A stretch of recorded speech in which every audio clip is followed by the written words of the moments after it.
आपका हमारे YouTube channel निधि academy पर। आज हम लोग अपनी क्लास को कंटिन्यू करते हुए जो हम MWF में पढ़ रहे थे व्याकरण, आज हम उसी को आगे कंटिन्यू करते हैं। हम लोगों ने विकारी और अविकारी शब्द पढ़ लिए थे। अब उसके आगे हम पढ़ने वाले हैं वाक्य। वाक्य से संबंधित जितने भी टॉपिक हैं वो हम आपके बाद यहाँ पे करेंगे। तो चलिए शुरुआत करते हैं। शुरुआत से पहले आप सभी की जानकारी के लिए बता दूं कि अगर आपको हमारा ऑनलाइन बैच अगर करना है तो आप हमारे ऑनलाइन बैच के लिए निधि एकेडमी ऐप डाउनलोड करिए गूगल प्ले स्टोर पर जाकर। वहाँ से जब आप बैच डाउनलोड कर लेते हैं या इस ऐप को डाउनलोड कर लेते हैं तो आप बैच ले सकते हैं। सामान्य हिंदी लाइव बैच में जाकर आप लाइव क्लास ले सकते हैं। सामान्य हिंदी कंप्लीट बैच में जाके आप कंप्लीट बैच अपना ले सकते हैं। एग्ज़ाम्स के अकॉर्डिंग एग्ज़ाम को फोकस करते हुए किताबें खरीद सकते हैं। और जो आज मैं आपको पढ़ाने वाली हूँ उसका PDF अगर आपको चाहिए तो यहाँ से आप उसका PDF ले सकते हैं। अब ये जो बैच आपको दिया हुआ है, इस बैच के बारे में थोड़ी सी जानकारी देना चाहूँगी कि जो सामान्य हिंदी लाइव बैच आपका आ रहा है, नया बैच एक अभी आपका लॉन्च किया गया है। वीडियो बैच है, ये 17 बैच है। वीडियो बैच का मतलब क्या है, ये सुबह 7 बजे है। आप में से बहुत सारे छात्रों ने ये डिमांड करी थी कि मैम हमको अगर हम कंप्लीट बैच ले लेते हैं तो एक प्रेशर नहीं बनता है और पढ़ने का जो एक तरीका है वो नहीं बन पाता है, तो क्यों ना आप लाइव वाले पोर्शन में हमें एक वीडियो बैच दे दें जो सुबह 7 बजे होगा। और 7 बजे हर दिन एक क्लास आपके पास खुलेगी और आप एक एक करके वो क्लास पढ़ेंगे। बहुत सारे हमारे छात्र ऐसे होते हैं जिनको ये समझ में नहीं आता कि मुझे सबसे पहले कौन सा टॉपिक पढ़ना चाहिए, तो ऐसे छात्रों के लिए हमने लाइव बैच के ही सेशन में एक वीडियो क्लास बैच सुबह में 7 बजे शुरू किया है। और ये जो हमने फोकस किया है ये वीडियो के लिए है, ग्रामीण विकास अधिकारी के वीडियो के लिए हमने फोकस किया है।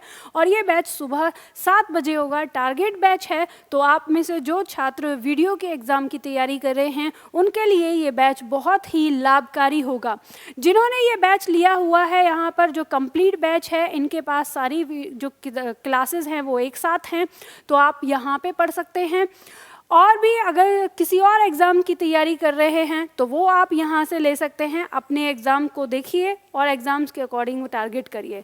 इसमें कुछ पुराने बैच भी हैं आपके जो पहले दिए हुए हैं, तो पुराने बैच आपको नहीं लेने हैं। इसमें जो अगर आप लाइव वाले सेशन में लेंगे तो आपको नया बैच ही लेना है, जो न्यू बैच करके आया है उसी को, ठीक है।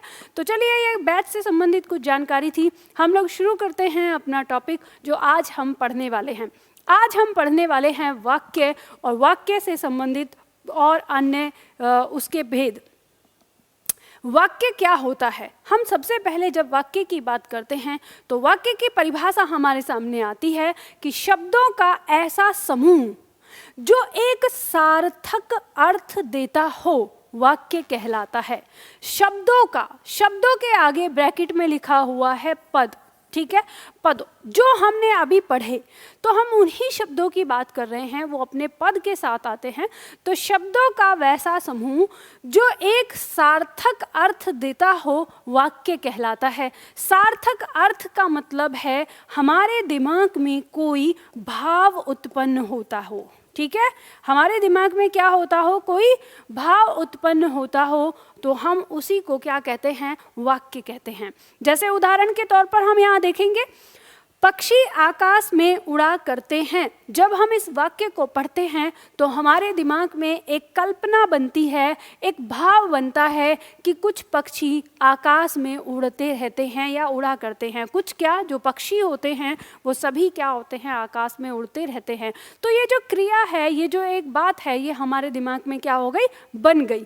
तो जब हमारे दिमाग में ये बन गई तो वो जो भाव हमारा बना, तो वही हमारा क्या कहलाता है, वाक्य कहलाता है। तो एक ऐसा क्रम जो हमें एक उचित भाव पैदा करता है, उसी को हम क्या कहते हैं, वाक्य कहते हैं। अगर मान लो हम इसको उल्टा पुल्टा कर दें और इसमें हम कुछ भी उठा के रखें, जैसे हमने कहा आकाश, पक्षी, उड़ना, होता, ते, इस तरह से अगर समूह रखेंगे तो इसमें हमारा कोई भाव नहीं बनता, तो वो हमारा वाक्य नहीं कहलाएगा। तो वाक्य हमारा वही होता है जिससे हमारे मन में एक स्पष्ट भाव बनता है, एक सार्थक अर्थ बनता है, ठीक है, वो हमारा वाक्य कहलाता है। अब वाक्य के साथ ही एक शब्द होता है उपवाक्य। उपवाक्य क्या होता है? तो देखिए, हम उपवाक्य को भी जानेंगे। उपवाक्य की परिभाषा कहती है शब्दों का ऐसा समूह जो अधूरा भाव दे, मतलब आधा अधूरा भाव दे, अर्थात हमारे मन में जिज्ञासा उत्पन्न हो, हमारे मन में वो कोई जिज्ञासा छोड़ दे कि अब इसके आगे क्या, तो वैसे वैसे शब्दों का समूह उपवाक्य कहलाता है। ठीक है, उसे हम क्या कहते हैं? उपवाक्य कहते हैं। उदाहरण में हम देखेंगे, जैसे मैंने देखा। तो जैसे ही हम इस वाक्य को बोलते हैं मैंने देखा, तो हमारे मन में क्या होती है? एक जिज्ञासा उत्पन्न होती है, क्या देखा, ये तो बताओ आगे। तो मन में जिज्ञासा उत्पन्न हो रही है, भाव कैसा हो गया? अधूरा।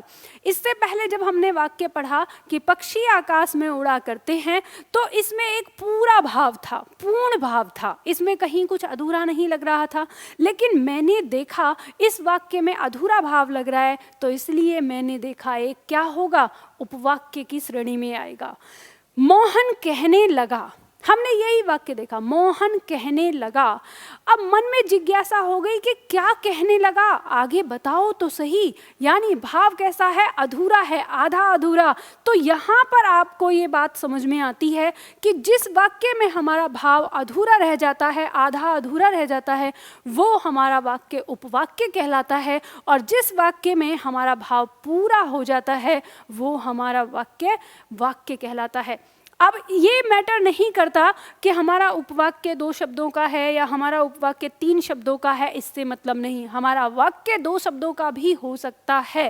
किस प्रकार से? जैसे मान लो हम यहाँ पर अगर उदाहरण दें, हमने कहा कि बच्चा सोता है, बच्चा सोता है, तो ये हमारे 2 शब्द हो गए, बच्चा और सोता है। तो बच्चा और सोना, ये दोनों शब्द होकर भी हमारा ये वाक्य क्या है? ये पूरा है। ठीक है, तो हमें ये बात समझ में आती है कि शब्दों की संख्या से हम वाक्य और उपवाक्य में अंतर नहीं कर सकते, हमें उसके भाव से उनमें अंतर करना होता है। तो बात समझ में आ गई? चलिए, हमें ये बात समझ में आ गई तो आगे बढ़ते हैं, वाक्यों के अंग की बात करते हैं। जब हम वाक्यों के अंग की बात करते हैं तो हम वाक्य को 2 भागों में बांटते हैं। परीक्षा के दृष्टिकोण से महत्वपूर्ण है ये। हम वाक्य को 2 भागों में बांटते हैं, उद्देश्य और विधेय। उद्देश्य और विधेय। उद्देश्य क्या होता है? तो उद्देश्य की परिभाषा कहती है कि जो काम करता है, जो काम करता है, वह क्या है? उद्देश्य है। तो हमने एक बात पढ़ी थी कारक चिन्ह में कि काम को करने वाला क्या कहलाता है? कर्ता कहलाता है। तो हम इसको अगर चाहें तो शॉर्ट शब्दों में कह सकते हैं कि वाक्य का जो कर्ता होता है वही क्या कहलाता है? उद्देश्य कहलाता है। बात समझ में आ गई? विधेय क्या होता है? विधेय होता है जो काम हो रहा है, जो काम हो रहा है, वो क्या कहलाता है? वो विधेय कहलाता है। तो हमने देखा था कि वाक्य के अंदर जो काम होता है उसे हम क्या कहते हैं? उसे हम क्रिया कहते हैं। उसे हम क्या कहते हैं? क्रिया कहते हैं। तो हम ये कह सकते हैं कि वाक्य में जो क्रिया होती है वो क्या कहलाती है? विधेय कहलाती है। वाक्य की क्रिया क्या कहलाएगी? विधेय कहलाएगी। और वाक्य का उद्देश्य क्या कहलाता है? कर्ता, या हम कहें वाक्य का कर्ता ही हमें क्या कहलाता है? उद्देश्य कहलाता है। अब जैसे मान लो अगर हम वाक्य प्रयोग करके देखें, हमने कहा शेर दहाड़ता है। एक वाक्य हम यहाँ पर लिख लेते हैं। हमने लिखा शेर दहाड़ता है, शेर दहाड़ता है। अब अगर आपसे ये पूछा जाए कि इसमें आपको बताना है कि उद्देश्य क्या है और विधेय क्या है, तो आप देखेंगे कि वाक्य में जो काम हो रहा है वो क्या है? तो वाक्य में काम हो रहा है दहाड़ना। तो ये क्या कहलाएगा? ये विधेय कहलाएगा। क्या कहलाएगा? विधेय कहलाएगा। और वाक्य में जो काम कर रहा है वो क्या है? तो वो है शेर। तो वाक्य में जो शेर है वो काम कर रहा है, दहाड़ने का काम कर रहा है, तो यही हमारा क्या कहलाएगा? उद्देश्य कहलाएगा। बहुत आसान है, आसानी से आप इसको समझ सकते हैं। तो वाक्य के अंग कितने? वाक्य के 2 अंग, उद्देश्य और विधेय। उद्देश्य क्या? जो वाक्य में काम को कर रहा है वो कर्ता कहलाएगा, और जो वाक्य में काम हो रहा है वो क्या कहलाएगा? विधेय कहलाएगा। तो हम कह सकते हैं कि वाक्य का कर्ता उद्देश्य और वाक्य की क्रिया विधेय कहलाता है। हमें बात समझ में आ गई? इसी के साथ हमारे 2 पॉइंट और होते हैं, उद्देश्य का विस्तार और विधेय का विस्तार। तो हम इस चीज़ को भी समझेंगे। अगला पॉइंट हम यहाँ पे लेते हैं। हमें पता चलता है कि उद्देश्य क्या है? वाक्य का कर्ता। जो वाक्य का कर्ता है वो क्या है? उद्देश्य कहलाता है। और विधेय क्या है? वाक्य की क्रिया। वाक्य की क्रिया विधेय कहलाती है। अब हमारे पास 2 पॉइंट और आते हैं परीक्षा के दृष्टिकोण से, उद्देश्य का विस्तार और विधेय का विस्तार। तो उद्देश्य का विस्तार वो होता है जो कर्ता के लिए हो, कर्ता के लिए हो, उसे हम क्या कहेंगे? उद्देश्य का विस्तार कहते हैं। और विधेय का विस्तार जो क्रिया से संबंध रखता हो, क्रिया से संबंधित, जो क्रिया से संबंध रखता हो, क्रिया से संबंधित हो, वो क्या कहलाता है? विधेय का विस्तार कहलाता है। उदाहरण से एक बार इसको अच्छी तरह से समझ लेते हैं कि किस तरह से हमारा उदाहरण होगा। तो देखते हैं, जैसे एक उदाहरण हमने दिया, व्यावहारिक ज्ञान देने वाले शिक्षक अब बहुत मुश्किल से मिलते हैं। वाक्य है हमारा, व्यवहारिक ज्ञान देने वाले शिक्षक अब बहुत मुश्किल से मिलते हैं। इस वाक्य में हमको चारों चीज बतानी है, उद्देश्य बताना है, विधेय बताना है, उद्देश्य का विस्तार बताना है और विधेय का विस्तार बताना है। तो देखिए हम कैसे इसको पहचानेंगे। तो सबसे पहले हम वाक्य के अंदर उद्देश्य को निकालेंगे, उद्देश्य और विधेय निकाल लेते हैं। उसके बाद जो बचेगा हम उनका विस्तार भी निकाल लेंगे। तो इस वाक्य में सबसे पहले जो क्रिया है वो क्या है? तो इस वाक्य में देखें कि क्रिया क्या है? मिलते हैं। ये हमारा क्या हो गया? ये क्रिया है, मिलते हैं। तो ये जो क्रिया है ये ही हमारी क्या कहलाएगी? विधेय कहलाएगी। ठीक है, क्या कहलाएगी? विधेय कहलाएगी। इसे ही हम क्या कहेंगे? विधेय कहेंगे। अब इसके बाद इस वाक्य के अंदर मिलने का काम जो होता है, जो मिलते हैं वो है कौन? मतलब कर्ता कौन होगा इसमें, इस वाक्य के अंदर? तो हमें पता चलता है जो मिलते हैं वो क्या है? शिक्षक। तो शिक्षक इस वाक्य का क्या हो गया? कर्ता हो जाता है। और ये जो कर्ता है इसी को हम वाक्य का उद्देश्य कहते हैं। क्या कहेंगे? वाक्य का उद्देश्य कहेंगे। हमें उद्देश्य मिल गया और विधेय मिल गया। तो ध्यान रखिए, उद्देश्य से पहले जो कुछ भी लिखा है वो उद्देश्य का विस्तार कहलाता है। ये क्या हो गया? उद्देश्य का विस्तार। उद्देश्य का विस्तार हो गया। और जो विधेय और उद्देश्य के बीच में होता है, तो यहाँ पे शिक्षक के बाद क्या है? अब बहुत मुश्किल से। तो उद्देश्य और विधेय के बीच में जो कुछ भी आपको दिया हुआ है वो विधेय का विस्तार कहलाता है। विधेय का विस्तार। ठीक है, इतना सरल है, इतना सरल है, बहुत आसानी से समझ में आ जाएगा। तो वाक्य था हमारा, व्यावहारिक ज्ञान देने वाले शिक्षक अब बहुत मुश्किल से मिलते हैं।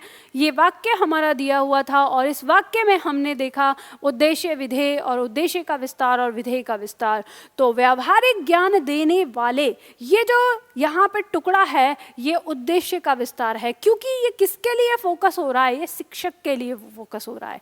और अब बहुत मुश्किल से मिलते हैं, ये अब बहुत मुश्किल से जो ये टुकड़ा है ये किसके लिए आ रहा है? मिलते हैं, क्रिया के लिए आ रहा है। तो इस तरह से हमें यहाँ पर ये बात पता चल जाती है और इस तरह से हमें वाक्य के चारों अंग के बारे में, यानी 2 अंग हैं और उनका विस्तार करके उनके बारे में हमें पता चल जाता है।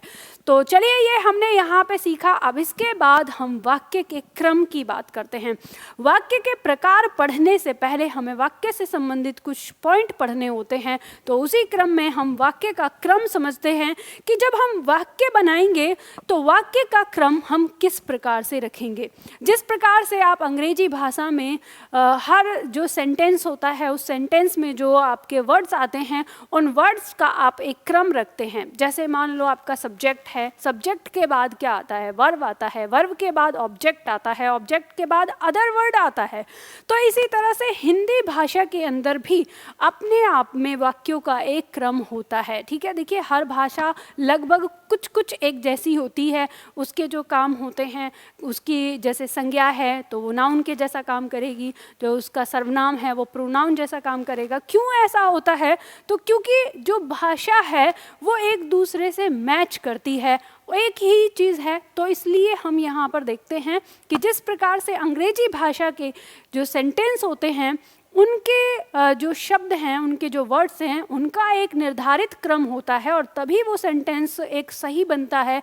उसी प्रकार से जब हम हिंदी भाषा के अंदर आते हैं तो हिंदी भाषा के जो वाक्य होते हैं उनमें जो शब्द होते हैं, उनमें जो पद होते हैं, उनका भी अपना एक निश्चित क्रम होता है और वो एक निश्चित क्रम में रखे जाते हैं। तो हम यहाँ पर वही चीज़ देखने वाले हैं और वो निश्चित क्रम क्या होता है वो हम यहाँ पे समझते हैं।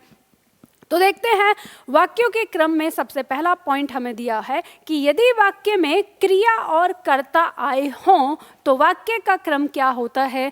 तो वाक्य का क्रम होता है सबसे पहले कर्ता होता है और फिर उसके बाद क्रिया और फिर पूर्ण विराम। ध्यान रखिएगा हिंदी भाषा में हम विराम चिन्हों का भी पूरा ध्यान रखते हैं।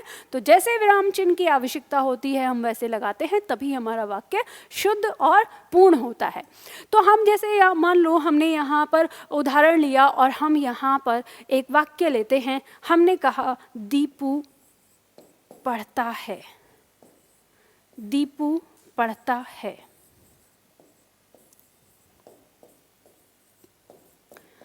दूसरा वाक्य ले लेते हैं, दीपू पढ़ता है। दूसरा वाक्य लिया हमने, जैसे दीपक दौड़ता है, दीपक दौड़ता है। तो हमारे पास यहाँ पर दो वाक्य हो गए। हमने इन दो वाक्यों को देखा। दीपू पढ़ता है, इसमें दीपू हमारा क्या है, वाक्य में काम करने वाला, उसका कर्ता, और पढ़ता है क्या हो गई, उसकी क्रिया। तो ये क्रम हो गया। ठीक है, इसी तरह से अब अगर हम इसमें देखें दूसरे उदाहरण में, दीपक दौड़ता है, दीपक क्या हो गया, काम करने वाला कर्ता, और दौड़ता है क्या हो गया, क्रिया।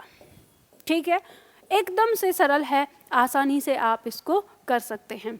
अब इसके बाद हम आगे बढ़ते हैं, अगला और देखते हैं। यदि वाक्य में, दूसरा पॉइंट दे रहा है, यदि वाक्य में क्रिया, कर्म और कर्ता आया हो तो, क्रिया, कर्म और कर्ता आया हो तो क्रम क्या रहेगा वाक्य का। तो हमें यहाँ बताया गया है कि वाक्य का क्रम क्या रहेगा, पहले कर्ता आएगा, फिर कर्म आएगा, फिर क्रिया आएगी। तो हम वाक्य प्रयोग कर लेते हैं यहाँ पर। चलिए हम वाक्य ले लेते हैं। मान लो हमने वाक्य लिया, हमने कहा कि सोहन किताब पढ़ता है, सोहन किताब पढ़ता है। वाक्य प्रयोग कर लिया हमने। अब देखते हैं हम इसको। तो यहाँ पर सोहन क्या है, वाक्य का कर्ता है। सोहन क्या है, वाक्य का कर्ता। और पढ़ता है क्या है, पढ़ता है हो गया वाक्य की क्रिया। अब आपको पता होगा कि जब मैंने आपको कारक चिन्ह पढ़ाए थे तो उस समय आपको मैंने ये बताया था कि कर्म की पहचान के लिए आप प्रश्न कर सकते हैं। यदि उत्तर आता है तो वो कर्म होगा। तो आप यहाँ पे प्रश्न करके देख सकते हैं, क्या पढ़ता है, तो आपको पता चलता है उत्तर किताब पढ़ता है। इसका मतलब किताब क्या है, आपका कर्म है। तो यहाँ पे आपको पता चल गया कि इसका क्रम किस तरह से रहा, पहले कर्ता, फिर कर्म और फिर क्रिया। ठीक है, तो इस क्रम में हमारा वाक्य आया। तो हम इसी क्रम को देखते हैं। आगे बढ़ते हैं और कौन से क्रम हमारे वाक्यों में होंगे। तो हमारे पास वाक्यों में जो वाक्य बनाने के लिए होता है कारक चिन्ह होते हैं, 8 कारक चिन्ह हैं हमारे पास। तो जब 8 कारक चिन्ह हैं तो हम देखते हैं कि हम सभी कारक चिन्ह को किस क्रम में रख सकते हैं वाक्य के अंदर। तो हम चलते हैं आगे। अब मैंने एक साथ यहाँ पे ले लिया है कि अगर हमारे वाक्य में क्या हो, कर्ता हो, अधिकरण हो, संप्रदान हो, अपादान हो, करण हो, ठीक है, संबंध हो, ये सारे अगर हमारे जो कारक चिन्ह हैं सभी आए हों तो उनका क्रम क्या रहेगा। तो यहाँ पे हमने देखा कि अगर हम मान लो इसमें एक क्रम बना दें तो किस तरह से क्रम बनेगा। वाक्य में कर्ता सबसे पहले आएगा, कर्ता के तुरंत बाद अधिकरण होगा, अधिकरण के तुरंत बाद अपादान होगा, अपादान के तुरंत बाद संप्रदान होगा, संप्रदान के तुरंत बाद करण होगा और करण के तुरंत बाद कर्म होगा और कर्म के तुरंत बाद यानी अंतिम में क्रिया और उसके बाद फिर पूर्ण विराम। तो इस तरह से हमारा वाक्य होगा। मान लो अगर हमारे किसी वाक्य में अपादान और संप्रदान न आए हों, केवल अधिकरण और करण हो, तो इसमें भी क्रम यही रहेगा, अधिकरण के बाद करण हो जाएगा, फिर कर्म और फिर क्रिया। इसी क्रम में आपको इसे लेना होगा। तो अब यहाँ पे आप देखेंगे कि ये हमारा कर्ता, अधिकरण, अपादान, संप्रदान, करण, कर्म, ये हमारे 6 पॉइंट हैं, यानी यहाँ हमारे 6 कारक चिन्ह आए हैं और 2 कारक चिन्ह हमारे, 2 कारक हमारे नहीं हैं, एक संबंध कारक और एक संबोधन कारक। तो वो कब, उसका प्रयोग कब कैसे होगा तो वो भी मैं बताऊंगी। पर हम यहाँ पे पहले देखते हैं कि हमारे वाक्य में अगर इस तरह से 6 कारक भी आए हैं तो उनका क्रम किस तरह से होगा। तो वाक्य हमने एक लिया है कि सुरेश ने दिल्ली में बाजार से दीपू के लिए अपने पैसों से साइकिल खरीदी। अब हम यहाँ पर देखते हैं कि इसमें कौन सा क्या है, इसकी पहचान अगर हमें करनी है कि क्या ये उसी क्रम में लिखा हुआ है जिस क्रम में ऊपर दिया है। तो हम देखते हैं एक एक करके कि खरीदना जो है ये क्या है, वाक्य की क्रिया है। तो हम देखेंगे क्रिया ऐसे ही सबसे अंतिम में है, ठीक है। किसने खरीदी है, अब अगर हम ये देखें कि ये सब किसने खरीदा है तो हमें पता चलता है कि खरीदने वाला जो कौन है वो कौन है, सुरेश। और एक तो हम सुरेश से और दूसरा हम ने से भी पहचान सकते हैं क्योंकि ने किसको दिखाता है, कर्ता को दिखाता है। तो कर्ता ने, तो ये हमारा क्या हो गया, कर्ता हो गया, ठीक है। उसके बाद हम देखेंगे कि में दिया है, में हमारा किसको दिखाता है, अधिकरण को दिखाता है। अधिकरण में देखेंगे यहाँ दिया है दिल्ली में, तो ये दिल्ली क्या है, स्थान को दिखा रहा है, तो इसका मतलब ये सही है, अधिकरण है। तो ये हमारा क्या हो जाएगा, अधिकरण हो जाएगा, ठीक है। क्या हो गया, अधिकरण हो गया। उसके बाद बाजार से, अब यहाँ पर दिया है तो ये बाजार से जो है ये क्या है, अब यहाँ बाजार से अलग होना दिखा रहा है या बाजार उसका साधन है, माध्यम है, क्या है। तो आपको पता चलता है कि बाजार जो है उससे वो अलग भी हो सकता है और बाजार में जा भी सकता है, उसके पास भी जा सकता है। तो बाजार जो है वो क्या है, एक अपादान है।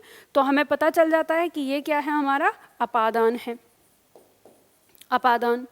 फिर दीपू के लिए, तो दीपू के लिए, अब के लिए किसको आता है, के लिए आता है संप्रदान के लिए, तो हम ऐसे ही लिख देंगे, हमें पता ही है, इसके अलावा तो और किसके लिए नहीं आता। तो ये हो गया हमारा संप्रदान, ठीक है।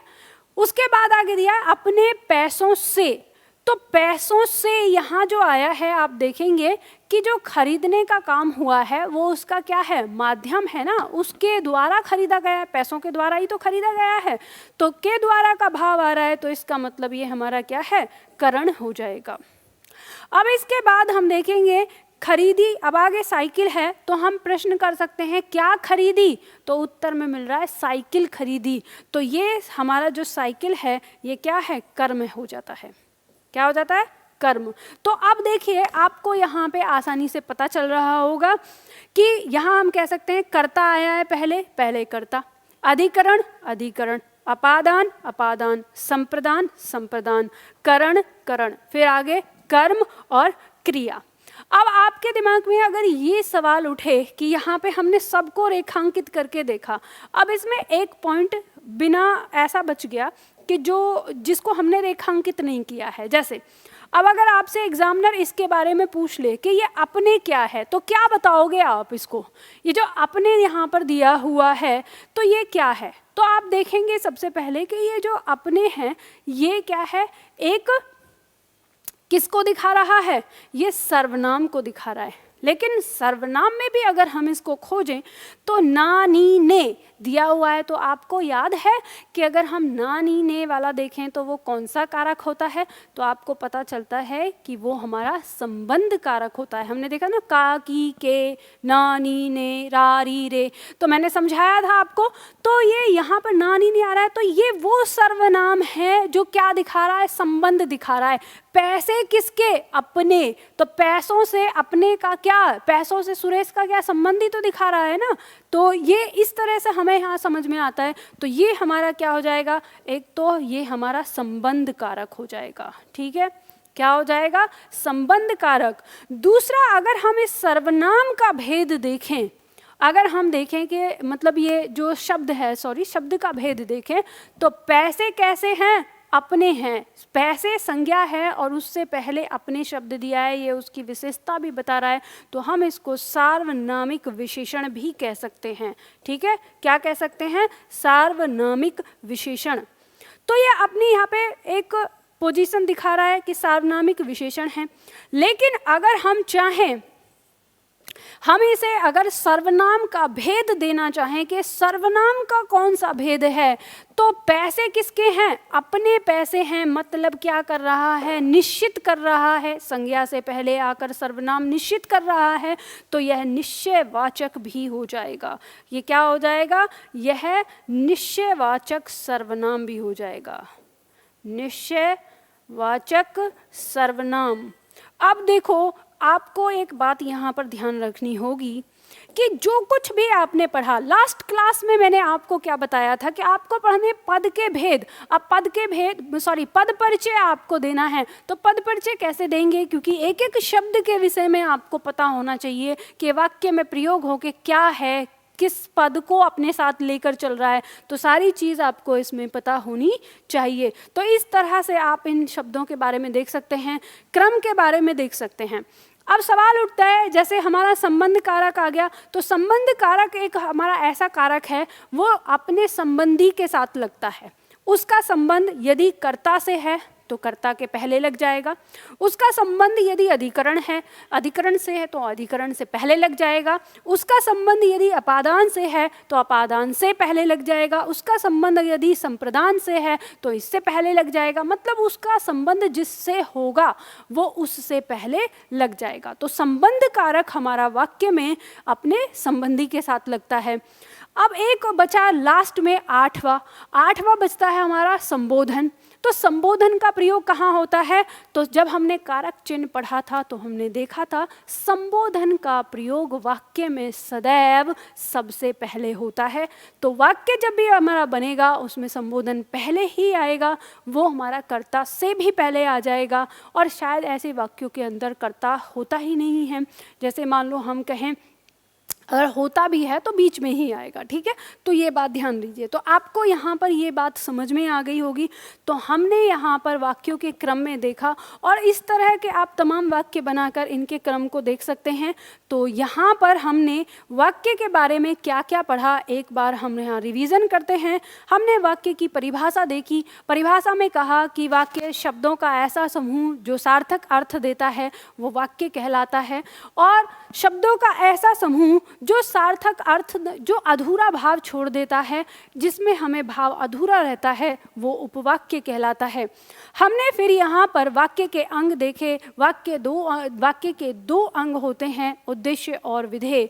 उद्देश्य जो वाक्य में कर्ता होता है वो उद्देश्य कहलाता है, और वाक्य की क्रिया विधेय कहलाती है। इसके साथ हमने इनका विस्तार भी पढ़ा। जो उद्देश्य का विस्तार है वो कर्ता से संबंधित होता है, और जो विधेय का विस्तार है वो क्रिया से संबंधित होता है। जैसे हमने जाना कि व्यावहारिक ज्ञान देने वाले शिक्षक अब बहुत मुश्किल से मिलते हैं, तो मिलते हैं वाक्य की क्रिया, तो इसलिए ये विधेय हो गया।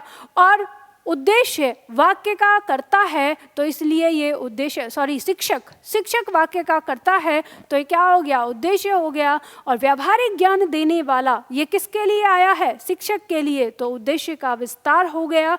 और अब बहुत मुश्किल से मिलते हैं तो ये अब बहुत मुश्किल से किसके लिए आया, क्रिया के लिए, तो ये विधेय का विस्तार हो गया। तो इस तरह से हमने समझा। और जब हमने वाक्यों का क्रम देखा तो पहला पॉइंट हमने जाना कि यदि वाक्य में क्रिया और कर्ता हो तो क्रम जो होगा वो कर्ता पहले और क्रिया बाद में आएगा। दीपू पढ़ता है, दीपू वाक्य का कर्ता और पढ़ता है वाक्य की क्रिया। इस तरह से हमने समझा। दूसरा पॉइंट हमने समझा, यदि वाक्य में क्रिया कर्ता कर्म तीनों अगर एक साथ आए हैं तो वाक्य का क्रम होगा कर्ता पहले, कर्म बाद में होगा और क्रिया सबसे कर्म बीच में होगा और क्रिया सबसे लास्ट में, बाद में। ठीक है, तो क्रिया, हिंदी के वाक्यों की क्रिया हमेशा लास्ट में पाई जाती है और क्रिया के तुरंत बाद हमें पूर्ण विराम देखने को मिलता है। वाक्य हमने देखा, सोहन किताब पढ़ता है वाक्य की क्रिया है, सोहन वाक्य का कर्ता है और किताब वाक्य का कर्म है। ठीक है, इस तरह से हमें पता चलता है। तीसरे पॉइंट में हमने जाना कि यदि वाक्य के अंदर हमारे सभी कारक चिन्ह, जो हमारे सभी कारक हैं, उनको अगर एक साथ डाल दिया जाए और वो एक साथ अगर वाक्य में आ जाएं तो क्रम क्या रहेगा, तो हमने जाना सबसे पहले कर्ता होगा, उसके बाद अधिकरण, उसके बाद अपादान, उसके बाद संप्रदान, उसके बाद करण और उसके बाद कर्म और फिर लास्ट में हमारी क्रिया आ जाएगी। और बचा हमारे पास संबोधन। संबोधन वाक्य के अंदर, वाक्य में सबसे पहले आता है। और एक जो हमारा संबंध कारक बचा, संबंध कारक अपने संबंधी के साथ आता है, जिसके साथ उसका संबंध है वो उससे ठीक पहले लगता है। ठीक है, तो इस तरह से हमें वाक्यों के बारे में हमने आज जाना। तो उम्मीद करती हूँ आज की क्लास आप लोगों को अच्छी लगी होगी। कमेंट बॉक्स में मुझे ज़रूर बताइएगा कि ये क्लास आपको कैसी लगी। ऑनलाइन क्लास अगर आप एग्ज़ाम्स के अकॉर्डिंग लेना चाहते हैं, फोकस करना चाहते हैं तो आप ले सकते हैं। मैंने आपको पहले ही बता दिया, निधि एकेडमी ऐप पे जाकर आप अपनी क्लासेस ले सकते हैं।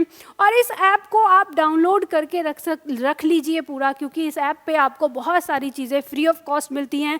ये जो आपको यहाँ पर दी जा रही है लिस्ट, जो पीडीएफ मैं यहाँ पर बनाने वाली हूँ आज की क्लास की, तो ये पीडीएफ भी आपको यहाँ से मिलेगी यूट्यूब पीडीएफ में। यहाँ जाके आप इसे ले सकते हैं। ठीक है, टेस्ट सीरीज़ आप दे सकते हैं, यहाँ टेस्ट सीरीज़ आपको मिल रही हैं, तो ये सारी चीज़ें भी आप दे सकते हैं। तो चलिए फिर आज की क्लास इतनी ही करते हैं, फिर मिलते हैं आपको अगली क्लास में अगले टॉपिक के साथ। तब तक के लिए धन्यवाद।